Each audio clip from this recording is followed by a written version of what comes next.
Hello there, my name is Dr. Robert Ellis. I'm 91 years old, and though time has silvered my hair and slowed my steps, my purpose remains unchanged, to help people live well and live long. I've spent over 6 decades in geriatric medicine, walking alongside thousands of patients as they move through the final chapters of their lives. Some with vitality and clarity, others with fatigue and quiet resignation. And if there's one truth that has only grown stronger in me over the years, it's this: sleep is not just a place where the body rests. It is where the soul heals. I know that once we reach our 70s, many of us begin to accept fatigue, broken sleep, or waking at odd hours as just part of getting older. But I'm here to tell you, no, you don't have to accept that. You don't have to spend your later years in a fog of exhaustion. In fact, simply adjusting when you go to bed can extend your life, reduce your risk of dementia, and even help you live without blood pressure medication. And I don't say this lightly. This is not just something I read in a textbook. It's the result of over 65 years in the field, decades of research, and my own personal experience. Even now, at 91, I rise at 4:30 every morning after a deep, natural sleep. No pills, no struggle, just the quiet power of doing what our bodies were always meant to do. Rest in rhythm with nature. In the sections to come, I'll share with you the ideal bedtime for those over 70. A golden window of time that has helped not just me, but hundreds of my patients sleep better, live longer, and age with strength. I'll also walk you through small but powerful habits that can transform the quality of your sleep. No drugs, no gadgets, just a bit of trust and consistency. And if you're ready, we'll begin that journey together, one gentle step at a time, starting tonight. Now let's talk about something simple, so simple in fact that many people overlook it, but in my experience it's one of the most powerful changes an older adult can make: the time you go to bed. If you're over the age of 70, your body no longer follows the same sleep rhythm it did when you were 30 or 40. That's not a problem, it's nature. But what is a problem is when we try to hold on to our old sleep habits, ignoring what our body is gently asking for. You see, as we age, the hormone that helps us fall asleep, melatonin, begins to behave differently. It starts releasing earlier in the evening, often around 7 p.m., and it reaches its peak by about 9 p.m. That means the natural window for falling asleep shifts earlier, but many older adults try to stay up until 11 or even midnight, watching television or keeping busy, and in doing so they miss the body's natural call to rest. By the time they climb into bed, that wave of melatonin has already passed, and with it their best chance for falling into deep, restorative sleep. In my clinic and in collaboration with major universities back in 2021, we studied this carefully. The data was striking. Older adults who went to bed between 9 p.m. and 10 p.m., that golden hours, slept better. Their overall sleep quality improved by 45%, and their memory scores improved by 28% the next morning, just from adjusting the clock. Now, that may sound too simple, but let me assure you, it isn't. Going to bed at the right time is like catching a train. It comes once, and if you miss it, you wait, frustrated and restless, for the next one to arrive. The beauty is that your body wants to sleep. You just have to meet it halfway. So if you've been tossing and turning, waking up groggy, or relying on sleep medications, I invite you to try something different, something older, quieter, and far more powerful. Try honoring the rhythm your body has already shifted into. Get into bed between 9 and 10 p.m. Let your biology, not the television, set your bedtime.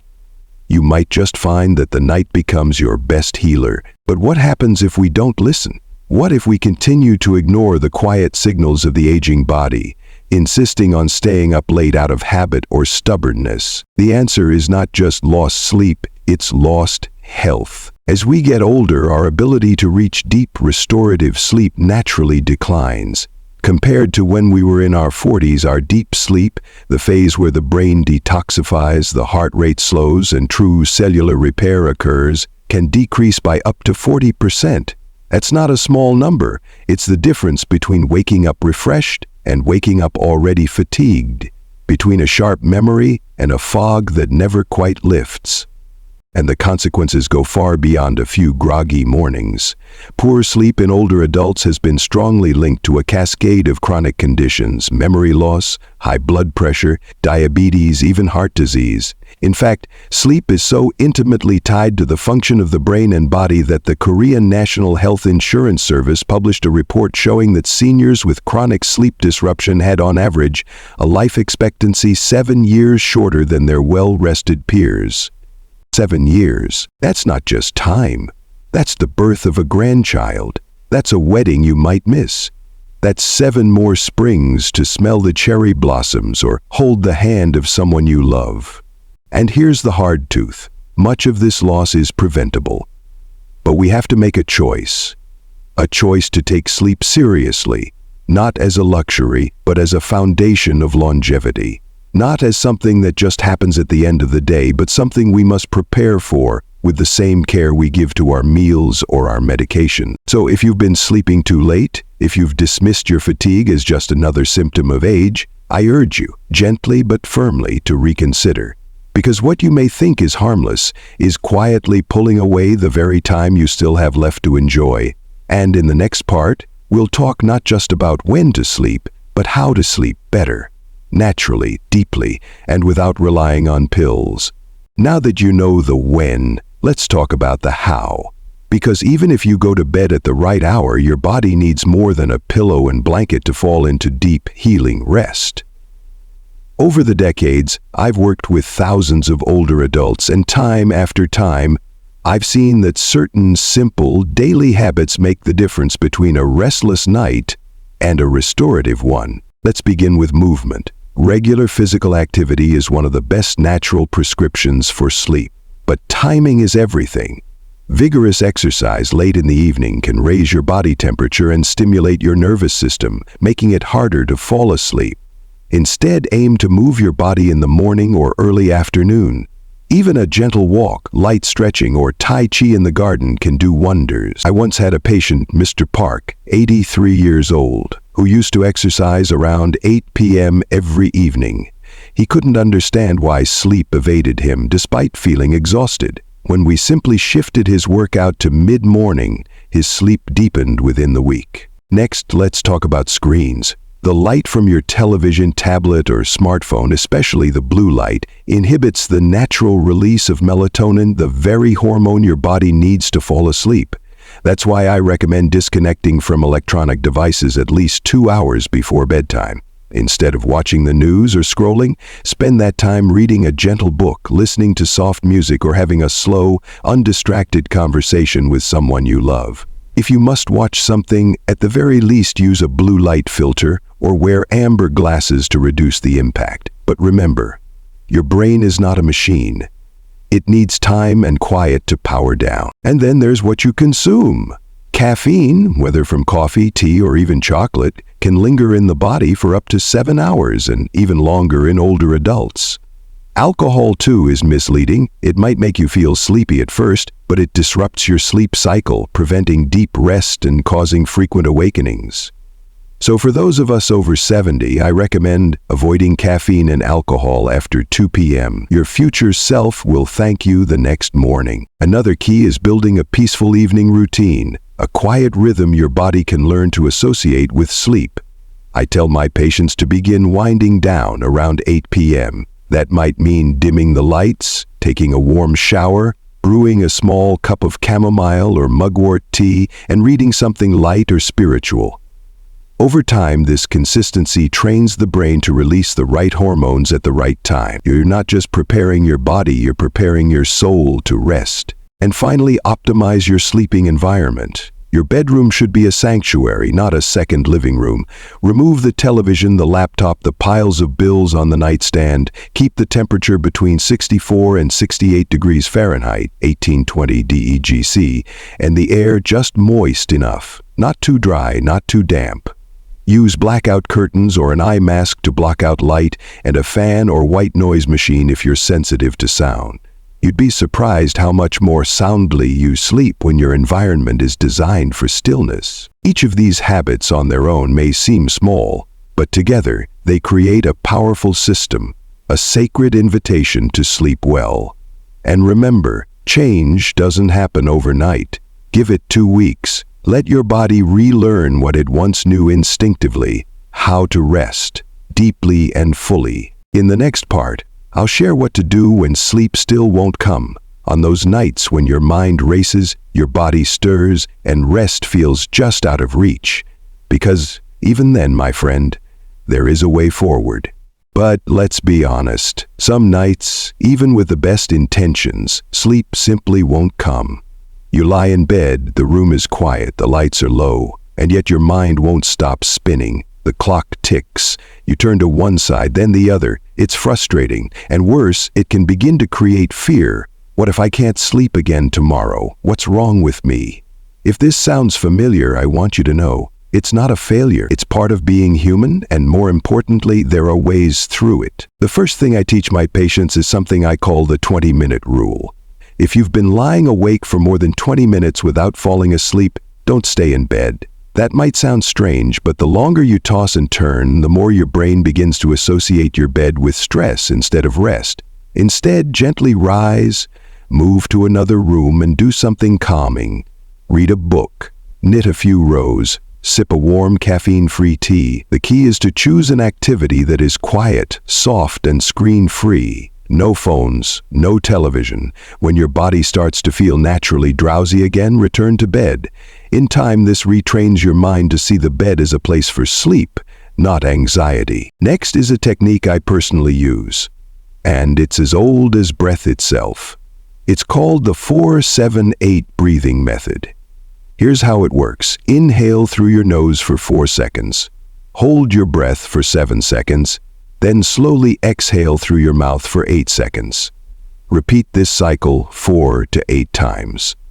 This pattern calms your parasympathetic nervous system, the part of your body that tells you it's safe to rest. I've taught this to war veterans with chronic insomnia and to gentle grandmothers struggling after the loss of a spouse. In both cases, the results are quietly remarkable. But sometimes the real problem isn't the body, it's the thoughts. I once had a patient, Mr. Kim, 81 years old, who came to me saying, "Doc, I lie down and suddenly my whole life comes rushing back. Regret, worry, tomorrow's to-do list. They pile up like waves." For nights like those, I suggest what I call the worry journal ritual. Before bed, sit with a notepad and write down everything on your mind, every little worry, every nagging thought. Then, this is important, say to yourself, "I will return to these tomorrow at 10 a.m. You're not ignoring your problems, you're scheduling them. And that simple act of deferral can free the mind enough to surrender to rest. Follow this with a mental image of peace. Waves lapping on a shore, leaves dancing in a breeze, and let your breath guide you back to stillness. When needed, I also encourage gentle, natural sleep aids. I'm not talking about prescription pills, which often create dependency and disrupt true deep sleep. I mean herbal allies, mugwort tea, chamomile, or a dab of lavender oil on the pillow. In Eastern medicine, mugwort has been used for centuries to soothe restlessness. Drink it warm, about 30 minutes before bed, and let its quiet warmth settle into you. Nature is wise, and often more effective than we give it credit for. Finally, let's talk about the humble afternoon nap. Many elders fear that sleeping during the day will ruin their night's rest, but that's not always true. A smart nap, taken between 1 p.m. and 3 p.m., lasting no more than 20 to 30 minutes, can actually support healthy sleep patterns. It lifts energy without interfering with melatonin production later that evening. But beware, napping too late or too long can sabotage your night. As with all things, timing is key. Each of these tools is gentle, simple, and grounded in compassion. Not one of them demands force. Instead, they offer you a path of collaboration with your body rather than battle against it. And if you can learn to meet your sleepless nights, not with fear but with grace, you'll find that even they can become moments of quiet healing. In the next part, we'll travel beyond the clinic and into the wisdom of the world, looking at the sleep habits of those who live the longest, in places where age is not feared but celebrated. Because when it comes to sleep, Some of the best teachers are not found in textbooks, but in the rhythm of long-lived lives. Let me take you now beyond my small clinic, beyond even our country, and into the quiet corners of the world where people routinely live not just into their 80s and 90s, but well past 100. These rare places are known as the Blue Zones. Okinawa in Japan, Sardinia in Italy, and Icaria in Greece. I've studied these regions for years, not just their diets or their physical activity, but their sleep, because, in my view, how people sleep often reflects how they live. And in these places, life itself moves to a gentler, wiser rhythm. Let's start with Okinawa, often called the land of the immortals. There, elders don't just live long, they live well, gardening into their 90s, dancing with their great-grandchildren. And across hundreds of interviews and studies, one pattern holds firm. They go to bed early, usually between 9 and 10 p.m., and rise with the sun around 5 or 6 a.m. This mirrors the natural rise and fall of melatonin, the very same golden sleep window I spoke of earlier. But they don't just sleep early because of science. They do it because it feels natural. There is little artificial lighting, and no one is glued to a glowing screen into the night. Instead, the day begins and ends with the sun. Then there's Sardinia, high up in the mountain villages of Italy. Here, the elderly aren't isolated, they're celebrated, honored as keepers of wisdom. And again, you'll find a similar pattern. Early to bed, early to rise. A lifestyle attuned not to devices or deadlines, but to the rhythm of the earth. These villagers live without the constant overstimulation that we in modern cities have grown used to. There are no bright TVs flickering into midnight. Instead, people wind down their evenings with soft conversations, warm meals, and time spent with family, an atmosphere that invites rest. And on the Greek island of Icaria, where the air smells of salt and thyme, something beautiful happens almost every afternoon. People take short naps, sip herbal teas made from native plants, and engage in slow evening rituals. Before bed, they might share a moment with their spouse, light a candle, or sit silently with a cup of calming tea. Many of them fall asleep not with tension in their chest, but with peace in their breath. The elders in these places aren't chasing sleep, they're greeting it. Their lives are structured in such a way that rest is not just a necessity, it's a sacred part of the day. Their sleep is supported by simplicity, by community, by the absence of hurry. If we pull back and look at the common threads across these long-lived cultures, it becomes clear they sleep between 9 and 10 p.m. They wake naturally with the morning light around 5 or 6 a.m. They limit exposure to electronics and artificial light in the evenings. They prepare for rest with quiet, human-centered rituals, sharing stories, sipping tea, engaging in gentle reflection. And perhaps most importantly, they live in alignment with nature, not in defiance of it. And that, I believe, is the real secret. Not just to sleep, but to longevity. They've made peace with time. They don't fight the darkness, they embrace it, and in doing so, they awaken into days that are full of vitality, presence, and joy. In the final part, I'll help you bring all of this together, because it's one thing to hear these lessons, it's another to live them. So let's take one last breath together and talk about what it means to create a life and a night worthy of rest. And now, my friend, let me leave you with this.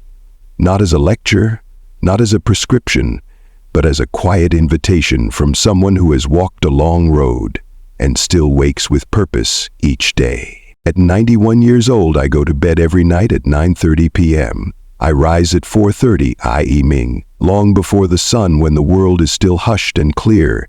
In those early hours, I sip warm tea, read the latest medical journals, write notes on patients I still care for, and begin another day of research, consultation, and yes, hope.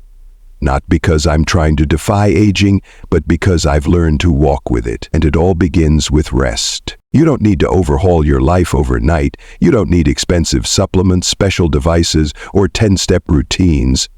What you need is a willingness to listen to your body, to your breath, to the gentle rhythm that's been with you since the beginning. Start tonight. Move your bedtime earlier by even just 15 minutes. Dim the lights, turn off the screen, Let your evening become a space of peace, not pressure. Begin to build your own ritual, however simple, one that tells your body you are safe now, it's time to rest. Because when you do that, something remarkable happens.